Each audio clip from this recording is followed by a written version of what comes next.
Bonjour, alors ce que je vous propose pour la conférence d'aujourd'hui, c'est de faire en quelque sorte un petit bilan des enseignements des conférences précédentes. Alors jusqu'à présent, on a vu le 707, on a vu le VTT et on a vu le minivan. Et une leçon qui est commune à ces trois éléments, c'est en fait l'avantage du premier sur le marché, le fameux First Mover Advantage. Il se révèle vrai nulle part. Bon, c'est en particulièrement vrai pour le 707 et pour le minivan. Pour le VTT, c'est plus discutable.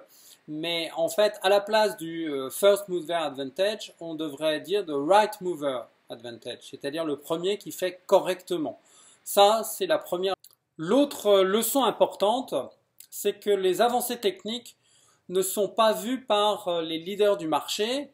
On l'a vu avec le 707 où c'est un outsider, Boeing, qui a finalement su comment faire pour amener la propulsion à réaction sur le marché de l'aviation civile, mais également dans le cadre du minivan où c'est Chrysler, un outsider en quelque sorte, lui aussi, qui au contraire de Ford ou General Motors, a su exploiter l'avantage de la traction avant pour amener sur le marché le minivan avec son plancher complètement plat. La troisième leçon qu'on peut tirer de ces trois conférences, c'est l'importance du marché des loisirs et plus exactement l'image que peut apporter le marché du loisir à un marché déjà mature. On l'a vu en particulier dans le cas du VTT, mais ça s'est également répété avec le minivan, où le minivan ou monospace a été en quelque sorte le véhicule utilitaire qui adressait un segment particulier du marché des loisirs en élargissant l'espace, en élargissant le potentiel d'usage de la voiture familiale. En fait, il adressait précisément une demande née de ce qu'on appelle, plus ou moins justement, la civilisation des loisirs. C'est également ce qui est arrivé avec le VTT, où le VTT a en quelque sorte déringardisé le vélo et lui a permis de sortir de sa niche de véhicules utilitaires très limités. L'autre leçon, c'est l'importance d'une idée qui arrive à son terme, qui devient en quelque sorte inéluctable. C'est ce qui est arrivé avec le VTT, c'est ce qui est arrivé également avec le minivan et c'est ce qui est arrivé avec l'avion à réaction, le 707. Les leaders de ce marché ne sont pas toujours les mieux placés pour embrasser les nouvelles techniques. C'est même pire, ils sont aveugles aux nouvelles techniques, souvent parce que, justement, étant leader du marché, ils ont été les premiers à éprouver la nouvelle technique, tout simplement parce qu'ils avaient les moyens de le faire. Ils avaient les moyens de dépenser beaucoup d'argent en R&D et de s'apercevoir, avant tout le monde, que telle ou telle technique était pas encore arrivée à maturité. Et donc, au lieu de simplement la surveiller pendant les années à venir, ils l'ont mis de côté en disant bêtement, ça marchera jamais. Et évidemment, au moment où le timing est enfin favorable, ils sont finalement les derniers à être capables de l'utiliser à cause de cette expérience préalable négative. Enfin, on a vu qu'il n'y a aucune position dominante sur le marché qui soit inexpugnable, c'est-à-dire qui puisse durer toujours, pour toujours. Ça, c'est une des grandes blagues du business, c'est de penser qu'à partir du moment où un leader a réussi à s'arroger une position dominante, il va pouvoir la garder quoi qu'il arrive dans le futur. On l'a vu avec IBM, par exemple, qui était un acteur archi dominant dans les années 60 et 70 et qui est aujourd'hui est devenu un acteur mineur. On l'a vu également avec Microsoft, qui dans les années 90 était un géant qui semblait absolument inattaquable. Et on le verra également avec Google, qui aujourd'hui paraît absolument dominant et absolument inattaquable, et qui, s'il fait les erreurs qu'il a déjà commis d'ailleurs, j'en ai déjà parlé dans un autre article sur mon blog, finira par se faire balayer comme Yahoo a été balayé. Yahoo ne le sait pas encore, mais c'est clairement un mort-vivant qui n'a plus d'avenir. Google peut également suivre ce chemin, mais ce qui est important de comprendre, c'est qu'il n'y a aucune position dominante qui puisse résister à terme si on n'est pas capable de prendre en compte les évolutions du marché, les nouvelles modes, les arrivées technologiques au moment où elles sont enfin à maturité. Donc là encore, la notion du timing.